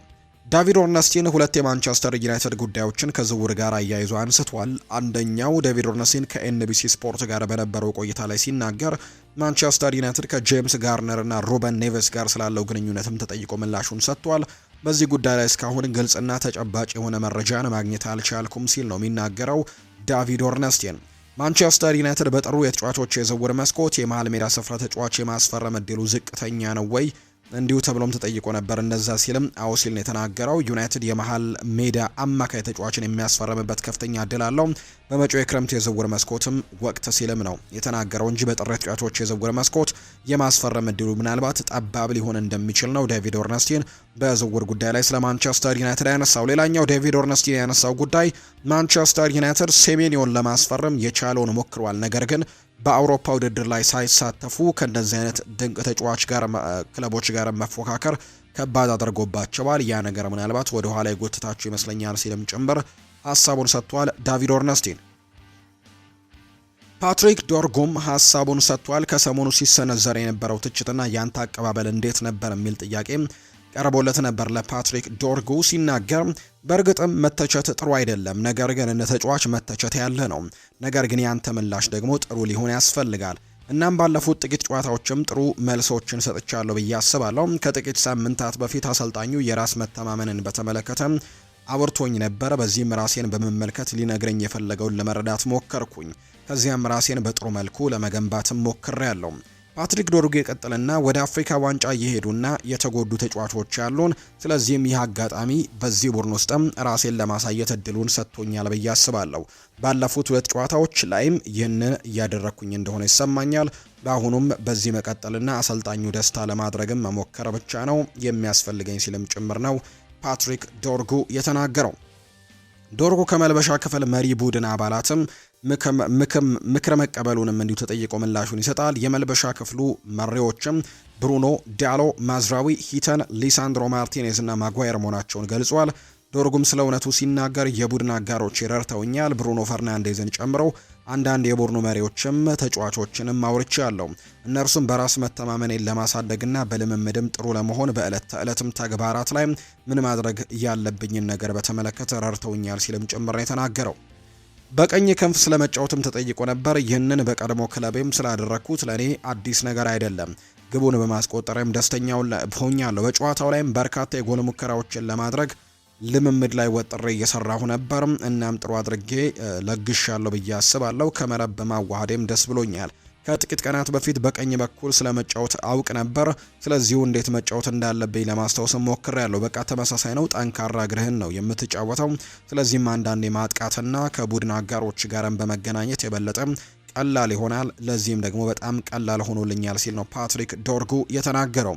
በልምምድ ላይ ለመከላከል በጣም አስቸጋሪ የሆኑት ተጫዋቾች 3 ጥቀስ ተብሎም ጥያቄ ቀርቦለት ነበር። ልምምድ ሜዳ ላይ ለመከላከል የሚያስቸግሩ ተብሎ ነበር። ምላሹን ሲሰጥ ኮቢ ማይኖ፣ ብሪያን ኤምቤሞ እና አማድ በጣም አስቸጋሪዎች ናቸው ልምምድ ላይም ሲልም ጭምር ነው ፓትሪክ ዶርጉ ሀሳቡን የተናገረው።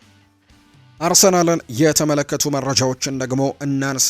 ሚኬል አርቴታ ይናገራል። በግለሰብም ሆነ በጋራ እንቅስቃሴ ደስተኛ ነበርን፣ ሙሉ በሙሉ ቁጥጥር ስርም ነበረን፣ እናም ትልቅ ስጋትም ፈጥረናል ሲልም ጭምር ነው የተናገረው። ከትላንትናው ጨዋታ ጋር አያይዞ ሲናገር የአርሰናሉ ካፕቴን ማርቲን ኦዴጋርድ ቡድኑ በበዓላት ወቅት ስላለው ትኩረትና ስለ እንግሊዝ እግር ኳስ ባህልም አንዳንድ ጉዳዮችን ሰጥቷል። ለጨዋታ ለመዘጋጀትም ቀሪ ቀናቶች ነበሩን፣ ልምምዶችንም አድርገናል። እኔ በግሌ የዚህ ዓመት ወቅትን እግር ኳስ ለመጫወት እወዳለሁ። የገና እግር ኳስ የእንግሊዝ እግር ኳስ ትልቅ ባህል ነው። ስራ የሚበዛበት ቢሆንም ብዙ ሰዎች የሚገናኙበት በመሆኑ ልዩ ጊዜ ነው። ቤተሰቦችም ሊጠይቁኝ መጥተዋል፣ ስለዚህም ደስተኞች ነን። በሳምንት 2 ጨዋታዎችን መጫወት ለምደናል። በዚህ ወቅት ደግሞ ቀኑን ሳይሆን መርሃ ግብሩን የምንመለከተው፣ በአሁኑ ሰዓት ደግሞ በጥሩ ስሜት ላይ እንገኛለን ሲልም ነው ማርቲን ኦዴጋርድ የተናገረው። ቦርንመስ ኢታን ንዋኔሪን እስከ ውድድር ዓመቱ መጨረሻ በሚያቆየው ውሰቱን ለማስፈረም ፍላጎት አለው ተብሏል። አርሰናሉን ተጫዋች ሊለቀው ፈቃደኛ ይሆናል ተብሎ ግን ይታመናል ተብሎ ነው የታሰበው። ምክንያቱም ተጫዋቹ አሁን ላይ በአርሰናል ቤት የቋሚነት እድልን ማግኘት አይችልም። በተለይ በ10 ቁጥር ሚና ላይ የማርቲን ኦዴጋርድና የኤቤሪቼ ኢዜ በዛ ቦታ ላይ መኖር ኢታን ንዋኔሪን የጨዋታ እድል እንዳያገኝ እያደረገው ይገኛልና በዚህ መሰረትም ደቂቃዎችን ለማግኘት ምናልባት በውሰት ሊሰጥ የሚችልበት እድል እንዳለ ይታወቃል። እርግጥ ነው በጣም በርከት ያሉ ክለቦች ይህንን ተጫዋች ለማስፈረም ጥረቶችን ያደርገዋል። ቼልሲና ዩናይትድንም ስማቸው ሲነሳ ሰምተናል። አሁን ደግሞ ቦርንመዝ ይህንን ተጫዋች በውሰት ለማስፈረም ጥያቄዎችን ሊያቀርብ እንደሚችል ነው እየተነገረ የሚገኘው። አሰልጣኝ ሚኬል አርቴታ ዴክላን ራይስ ለወደፊቱ ባሎን ዶር አሸናፊ የመሆን እድል እንዳለው ያለውን ተስፋ ገልጿል። ያ እንደሚሆን ተስፋ አደርጋለሁ። ራይስ ያንን ማሸነፍ መቻ ይችላል ማለት እኛ ብዙ ዋንጫዎችን አሸንፈናል ማለት ነው። ምክንያቱም ሽልማቱ ብዙውን ጊዜ ከቡድን ስኬት ጋርም የተያዙ ነገሮች ያሉት እኛ ስኬታማ ስንሆን ነው ራይስ ሊያሸንፍ የሚችለው። ስለዚህ ራይስ ቢያሸንፍ ደስ ይለኛል፣ እኛም ስኬታማ ሆነናል ማለት ነው፣ ብዙ ዋንጫዎችን አሸንፈናል ማለት ነው ሲልም ይናገራል። የውድድር ዘመኑ ከጀመረበት ጊዜ አንስቶ እጅግ ድንቅ ነበር። እሱ ለእኛ አስገራሚና ክሩሺያልም ተጫዋች ነው ሲልም ጭምር የተናገረው አሰልጣኝ ሚኬል አርቴታ። ዌይን ሩኒም ስለ ዴክላን ራይስ ይናገራል። በሁሉም የሜዳ ክፍሎች ታገኘዋለህ። እንደ 3ኛ ሴንተር ባክ ተደርቦ መከላከሉን ያግዛል። እንደ አዲስ ቢውልድ አፕን ያስጀምራል። ወዲያው ደግሞ በተቃራኒ ቡድን ቦክስ ውስጥም የግብ ዕድልን ለመፍጠር ሲታትር ታየዋለህ። ዲሲሽን ሜክ የሚያደርግበት መንገድ ላይም ነው። ዴክላን ራይስ ለብሔራዊ ቡድናችን በጣም ወሳኙና አይተኪው ተጫዋች በዚህ ሰዓት ይመስለኛል ሲል ይናገራል። ሩኒ ቀጥልና ከኤቨርተን ጋር በነበረው ጨዋታ እንቅስቃሴውን በሚገባ ተከታትየዋለሁ። ምርጥ ፐርሰናሊቲ ባለቤት ነው። ምናልባትም ሃሪኬንን በመተካት ቀጣዩ የእንግሊዝ ብሔራዊ ቡድን ካፕቴን እሱ እንደሚሆንም ተስፋ አደርጋለኝ ሲልም ነው ሩኒ ስለ ዴክላን ራይስ ሀሳቡን የሰጠው። ማንቸስተር ሲቲን ደግሞ የተመለከቱ መረጃዎችን እናንሳ። ቦርንመስ ካሁኑ የሴሜኑን ተተኪ ማፈላለግ ጀምሯል ተብሏል። ማንቸስተር ሲቲ ከተጫዋቹ ጋርም ሙሉ በሙሉ በግሉ ለመስማማት ችሏልና አሁን የሚቀረው በውል ማፍረሻው ላይ ከቦርንመስ ጋር መደራደር ነው። በቀጣይ ቀናቶች ውስጥም የጥር ተጫዋቾች የዝውውር መስኮት ሲከፈት ማንቸስተር ሲቲ ዝውውሩን እንደሚያጠናቅቅም ይጠበቃል ብሏል ዳቪድ ኦርነስቲን ባጋራው መረጃ። ሳቪኒሆ በጥር የዝውውር መስኮት ወደ ቶትናም የመዘዋወር እድሉ ጠባብ ነው ተብሏል። ነገር ግን 100% እርግጠኛ መሆን አይቻልም፣ መጠበቅና ማቆየትም ይኖርብናል። ምንም እርግጠኛ ነገር የለም ሲል ነው የተናገረው። ነገር ግን ማንቸስተር ሲቲ በጥር ወር ሳቪኒሆን መሸጥ የሚፈልግ አይመስልም። ማንቸስተር ሲቲ በቅርቡ የተጫዋቹን ኮንትራት አራዝሟል። ይህም በተጫዋቹ ላይም ምን ያክል ትልቅ እምነት እንዳለው የሚያሳይ ጉዳይ እንደሆነ ነው ፋብሪዚዮ ሮማኖ ያጋራውና ስለዚህ ተጫዋቹ የመልቀቅ እድል ላይኖረው እንደሚችል ተናግሯል። ይልቁንስ ኦስካር ቦብ ሊለቅ የሚችልበት እድል ሰፊ ነው ተብሎ ይታሰባል። ሳቪኒዮ በማንቸስተር ሲቲ ይቆያል። በጥር ወርም ሲቲን የመልቀቅ ምንም አይነት ሀሳብ የለውም። ኦስካር ቦብ ግን በጥር ተጫዋቾች የዝውውር መስኮት ከማንቸስተር ሲቲ የመልቀቅ እድሉ ሰፊ እንደሆነ ነው ዳቪድ ኦርነስቲን እንዲሁ ፋብሪዚዮ ሮማኖ ጭምር ሀሳቦቻቸውን ያጋሩት። ማንቸስተር ሲቲ ናታን አኬን በጥር ተጫዋቾች የዝውውር መስኮት በ25 ሚሊዮን ፓውንድ ለመሸጥ እቅዱ አለው። በርካታ የፕሪሚየር ሊግና የአውሮፓ ክለቦችም ተጫዋቹን ከማንቸስተር ሲቲ የማስፈረም ፍላጎት እንዳላቸው ነው ቲም ቶክ የተባለው የመረጃ ምንጭ የተናገረው። ናታን አኬ በጥር ተጫዋቾች የዝውውር መስኮት ባርሴሎናን መቀላቀል ይፈልጋል። ነገር ግን ማንቸስተር ሲቲ ዝውውሩን ቋሚ እንዲሆን ይፈልጋሉ። በውሰትም አይደለም እንዲሄድ የሚፈልጉት በቋሚነት ነው እንዲለቅ እንደሚፈልጉ ዘገባዎች ያጠቆሙት። አለን ሺረር ይናገራል። ኤርሊንግ ሃላንድ በአሁኑ ጊዜ በዓለም ላይ ካሉ አጥቂዎች ሁሉ ምርጡ አጥቂ ነው። እሱ የዓለማችን ትልቁ ከባዱ ሊግ ላይ እንዲህ ባለ ፍጥነትም ጎል እያስቆጠረ ነው። የቡድን አጋሮቹ በዓለም ላይ ካሉት ምርጥ ተጫዋቾች መካከል እንደሆኑ ተረድቻለሁ። ነገር ግን አሁንም ከዚህ የበለጠ እነዛን የሚያገኛቸውን የጎል እድሎችም ወደ ጎል መቀየር መቻል ይኖርበታል ሲልም ጭምር ነው የተናገረው።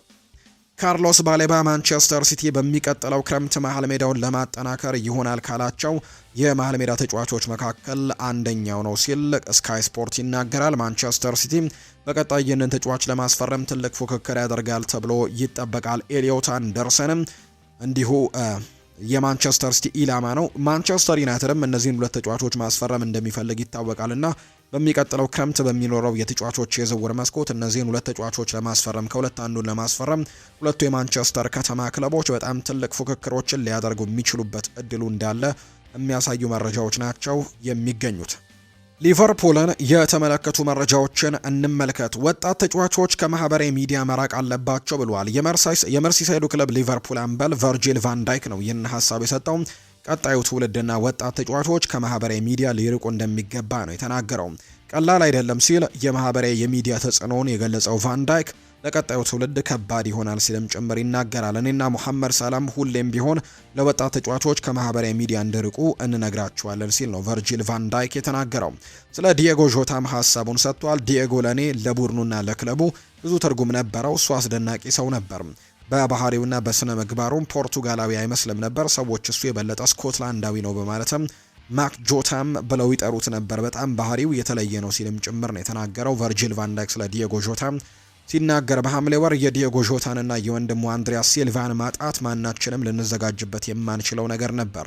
እናም ሁላችንም አሁን ላይ እየተላመድን ያለነው ነገር ነው። ሀሳባችን እንደ ሁልጊዜም ከዲየጎና ከአንድሬ ቤተሰቦች ጋርም ነው። ፈጽሞ አይረሱም እና ትውስታቸውን ሁልጊዜም እናስታውሰዋለን ሲልም ጭምር ነው ቨርጂል ቫን ዳይክ የተናገረው። ፍሎሪያን ቬርትስ ይናገራል። እዚህ ደርሰን የሊጉ አናት ላይ መሆን እንፈልጋለን። ለእኛ ቀላል ጅምር አልነበረም፣ ነገር ግን አሁን የተሻለ እየሰራንና ነጥቦችን እየሰበሰብን እንደሆነ ይሰማኛል። ስለዚህ በቀጣዮቹ ጨዋታዎችም ይህንን ነገር ማስቀጠል የምንችል ከሆነ አሁንም የደረጃ ሰንጠረዡ ከፍተኛ ደረጃ ላይ መመለሳችን የማይቀር ነው። ያንን ነገር ደግሞ ለማድረግ ነው ሙከራዎችን እያደረግን የምንገኘው ሲልም ጭምር ይናገራል። ሀሳቡን ሲሰጥ ፍሎሪያን ቬርትስ ነው ይህንን ሀሳብ ያጋራው። የሪያል ማድሪድ ጉዳዮችን እንመልከት። ሪያል ማድሪድ ፍራንኮ ማስታንቱኖን በጠበቀው ደረጃ ያክል አላገኘውም። 63 ሚሊዮን ዩሮ የወጣበት ይህ አርጀንቲናዊ በሪቨር ፕሌት የነበረው ጠንካራ እንቅስቃሴ በሳንቲያጎ ቤርናቢው ላሉ ታዳሚዎችም ማስመልከት ተስኖታል። እስካሁን አንድ ጎል ብቻ ያስቆጠረ ሲሆን የሚታወቅበትን ታጋይነቱንና ብርቱ ፊልሚያውንም እንዳጣው ጭምር ነው ዲያሪዮ አስ መረጃውን እያጋራ የሚገኘው። ፍራንኮ ማስታንቱኖ መመለስ ይኖርበታል የሚሉ ሀሳቦች ናቸው የሚጋሩት። በክለብ ውስጥ ፍራንኮ ማስታንቱኖ ከፍተኛ ስጋት ያደረባቸው አንዳንድ ተገቢ ያልሆኑ ባህሪያቶችም ታይተውበታል። ለምሳሌ በሄታፌው ጨዋታ ላይ የፍጹም ቅጣት ምት አተገባበርን አስመልክቶ ከዳቪድ አላባ ጋር የነበረው ውዝግብና እሱን ለማረጋጋትም የሚሊታው ጣልቃ ገብነት የታከለበት አንዳንድ አለመግባባቶችም ተፈጥረው ነበር። በተጨማሪም በአሰልጣኙ ላይ ያለውን ቁጣን በይፋ በመግለጽም የተሳተፈ ሲሆን ከኤስፓኞሉ ጋር በተደረገው ጨዋታ ላይም ተቀይሮ በሚወጣበት ሰዓትም አንዳንድ አላስፈላጊ ማማረሮችም ታይተውበታል። ይሄ ደግሞ ጥሩ ምልክት አልመሰለም። በ2026 መጀመሪያ ላይ ሪያል ማድሪድ ፍራንኮ ማስታንቱኖን ወደ ደረጃው እንዲመለስም ይፈልጋል። በተለይም ኒኮ ፓዝ በክረምቱ መስኮትም ወደ ቡድኑ የሚመለስበት ሰዓት ላይ ከሱ ጋር ጥሩ ጥምረት እንደሚኖረውም ያምናሉ የሚል መረጃ ነው ዲያሪዮ አስ እያወጣ የሚገኘው። ነገር ግን ተጫዋቹ አንዳንድ ጥሩ ያልሆኑ ነገሮችን እየተመለከቱበት እንደሚገኝ ነው የተገለጸው። በመሃል ሜዳ ተጫዋቾች ዙሪያ ክለቡ አዳዲስ ስምምነቶችን በቅርበት እየተከታተለ ይገኛል። ትልቁ ህልማቸው በአሁኑ ጊዜም የማይቻል ነው ተብሎ የሚታሰበው ቪታኒያን ማካተት ቢሆንም ይህ ኮከብ ግን በእጩ ዝርዝራቸው ውስጥ ያለ ብቸኛው ተጫዋች አይደለም።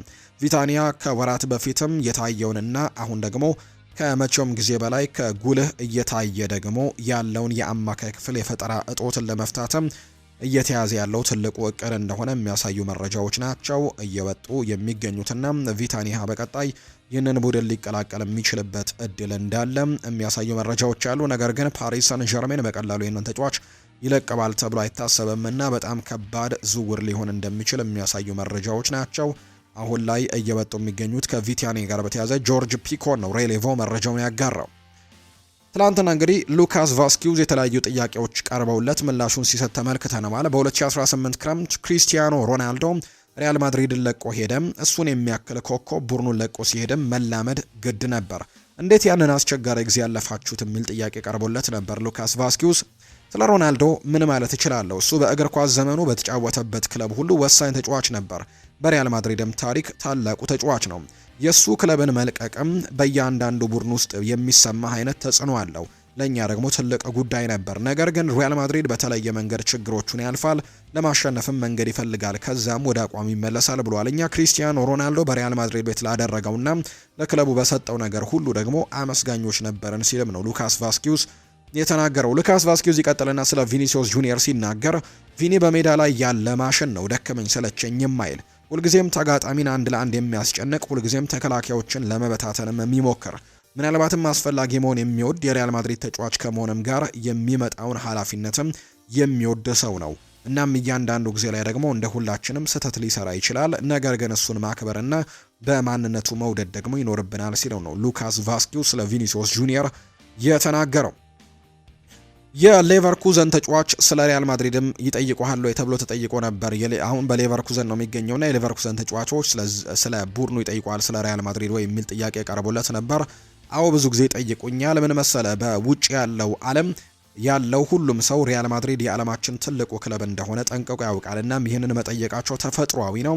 ከዚህ በተጨማሪ ደግሞ የሚያስታውሱት የሆነ ጨዋታ አንስተውም ይጠይቁኛል። ትልቁ ቁም ነገር በዚህ ላይ ደግሞ ማሰብ የቻሉትን ሪያል ማድሪድን ነው። እናም በውስጡ የነበረውን ተጫዋችም ከሚሰማን በላይ እንግዲህ ያለው ትልቅነቱም ይሰማናል። ሪያል ማድሪድ ወደ ሌሎች ክለቦች ስታመራ ነው ትልቅነቱ በደንብ የሚታየ ሲልም ጭምር ነው ሉካስ ቫስኪዩዝ የተናገረው። ዚዳን በወቅቱ ስኳዱ ላይ ለነበረው ተጫዋች ሁሉ አርአያችን ነበር። እኛ ለሱ ትልቅ አድናቆትም ነበረን። በዚህ ወቅት ያሳካነው ስኬት ማንም ሰው እንደምናደርገው በሀሳብ ደረጃ እንኳን ማሰብ አይቻልም ነበር። ነገር ግን ሁሌም ዚዳን ወደፊት ነበር ጉዞ፣ ለዛም ቀዳሚ ሆነን። ዚነዲን ዚዳን ለእያንዳንዱ ተጫዋች የሚያስበውን ነው የሚናገረው። በቡድን ውስጥም ያለህን ጠቃሚነት አይዘነጋም። ሁሉም ተጫዋቾች ጠቃሚ አድርጎ ይመለከታቸዋል። ከሁሉም ነገር በላይ ደግሞ ለዚዳን ያስተዋልኩት ነገር ሁልጊዜም ለተጫዋቾቹ ኮንፊደንስ ይሰጣል። እሱ ተጫዋቾችን ምን እንደሚያስቡ በቅርብ ሆኖ ይገነዘባል። ለዚህም ነው ሁሌም ከኛ ጋር በንግግሮች ላይ የሚሳተፈው ሲል ሉካስ ቫስኪዩዝ ይናገራል። አትሌቲኮ ማድሪድ በማርች ኦፍ ሌጀንድስ ላይ ትልቅ ለውጦችን አድርጓል። እናም ቲቦ ኩርቱዋ ሙሉ ከሌጀንዶች ስም ዝርዝርም በሙሉ ተነስቷል። ክለቡ ከ150 ሺህ በላይ አባላትን ያካተተ የዳሰሳ ጥናትም ያካሄደ ሲሆን በዚህም ቲቦ ኩርቱዋ በክለቡ ታሪክ ከሚታወሱ ተጫዋቾች መካከል አንዱ በመሆን የመታሰቢያ ሐውልት ነበረው። ነገር ግን ወደ ሪያል ማድሪድ ማቅናቱን ተከትሎና ከዚያ በኋላ በአትሌቲኮ ላይ የሰጣቸው ያልተገቡ መግለጫዎችን በደጋፊዎች ዘንድ ተወዳጅነት የጎደለው ሰው አድርጎታል። በዚህም ምክንያት የሱ ስም ያለበት ሰሌዳ ብዙ ጊዜ በአትሌቲኮ ደጋፊዎች ሲወድም እና ደግሞ ቆሻሻ ሲጣልበትም ታይቷል። ስለዚህም ሐውልቶቹ የደጋፊዎቹ ታማኝነት የሚያንጸባርቅና ተወዳጅ ጀግኖችን ብቻ የሚያከብር እንደሆነና ክለቡ በዚህ ወቅትም ቲቦ ኩርቱዋን ከእጩ ዝርዝር ውስጥም እንዲያወጣው ማድረጉን ነው ዲያሪዮ አስ መግለጫውን ያወጣው። የኒውካስል ዩናይትዱ አማካይ ሳንድሮ ቶናሊ የዩቬንቱስ ኢላማ ሲሆን የ25 ዓመቱ ጣሊያናዊ ኢንተርናሽናል ወደ ሴሪኤው ሊመለስ ይችላል የሚል መረጃን ጋዜታ ዴሎ ስፖርት አውጥቷል። እንግዲህ ይህ ተጫዋች በተለይም ደግሞ በኤሲ ሚላን በነበረበት ጊዜም በጣሊያን በጣም ድንቅ እንቅስቃሴን የሚያሳይ ተጫዋች እንደነበረ እናስታውሳለን። አሁን ላይም ይህ ተጫዋች በጣም ድንቅ እንቅስቃሴዎችን በኒውካስል እያሳየ ነውና ወደ ጣሊያን ሊመለስ የሚችልበት እድሉ አለው። የጣሊያኑ ክለብ ዩቬንቱስ ደግሞ ሳንድሮ ቶናሊን ለማስፈረም ትልቅ ፍላጎት ካላቸው ክለቦች መካከል የሚጠቀስ ስም ሆኗል። ሌላኛው በካሪቢያን ከሚገኙ ደሴቶች አንዷ የሆነችው ሃይቲ በታሪኳ ለሁለተኛ ጊዜ ለዓለም ዋንጫ ውድድር አልፋለች። ሃይቲ በዓለም ዋንጫ ከብራዚል ከሞሮኮና ከስኮትላንድ ጋር ተደልድላለች።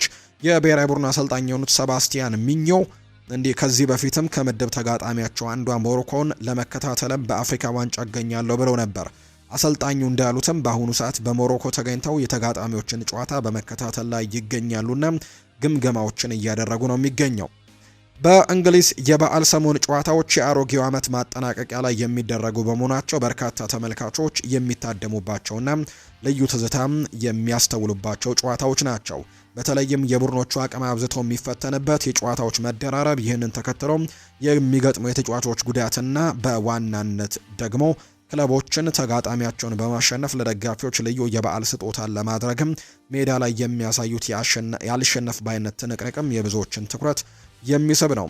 በእነዚህ የበዓል ሰሞን ጨዋታዎች መካከል የሚደረገው ወይንም የፈረንጆች ገና በዋለ በማግስቱ ብቻ የሚከናወን የአንዱ መርሃ ግብር ቦክሲንግ ዴይ ተብሎ ይጠራል። በቀድሞ ዘመን ለገና በዓል እንግዲህ ለሰራተኞቻቸው ምግብና ፍራፍሬዎችን በሳጥንም ደግሞ አሽገው እንኳን አደረሳቸው የሚሉ ደግሞ ወቅቱ የአዲስ ዓመት ዋዜማ በመሆኑ ሰዎች በታሸጉ ሳጥኖችም ስጦታዎችን ለሚፈልጉት ሰው የሚያበረክቱበት በመሆኑ ብዙ ጊዜ በሚደረገው ጨዋታ ቦክሲንግ ዴይ የሚለው ስያሜን እንዲያገኝ ያደርጓል።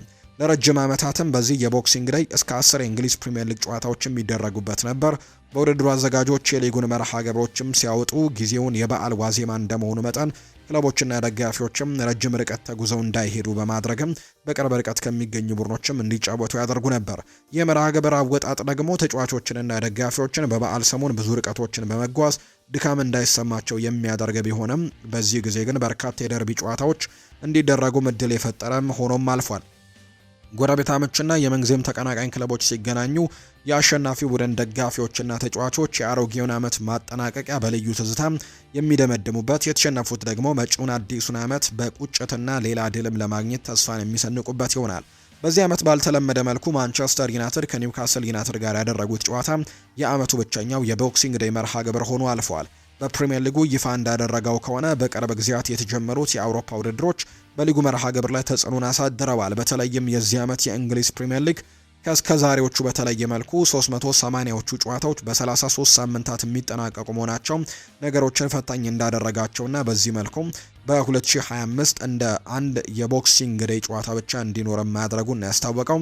በብቸኛው የቦክሲንግ ዴይ ጨዋታ ማንቸስተር ዩናይትድ ኒውካስል ዩናይትድን ያሸነፈበት ጨዋታ ነው። ተጫዋቾችን በአፍሪካ ዋንጫና በጉዳት ያጣው ዩናይትድ ከኒውካስል ዩናይትድ ጋር ባለፉት 5 የሊግ ጨዋታዎች በአራቱ ተሸንፎ ነበር። በቦክሲንግ ዴይ ብዙ ጊዜ ካሸነፉ ቡድኖች ቀዳሚው ዩናይትድ ይህንን ጨዋታም በድል አድራጊነት አጠናቋልና በቦክሲንግ ዴይ ያለውንም ድልም አሁንም ቀጥሎበታል። ከኒውካስል የተገናኘባቸው 3 ጨዋታዎችንም ማሸነፎ ነበር ከዚህ በፊት በቦክሲንግ ዴይ ባደረገው መርሃ ግብርና ይህንንም ጨዋታ ማሸነፉን የምናስታውሰው ጉዳይ ነው። የተወደዳችሁና የተከበራችሁ ቤተሰቦቻችን ለዛሬ ከአዲስ ስፖርት የዩቲዩብ ቻናላችን የያዝንላችሁ አዳዲስ ስፖርታዊ ጉዳዮቻችን እነዚህን ነበር የሚመስሉት። ስላደመጣችሁን፣ ስለተከታተላችሁን፣ ቆይታችሁን ከኛ ጋርም ስላደረጋችሁ እጅጉን ከልብ አድርገን ነው የምናመሰግነው።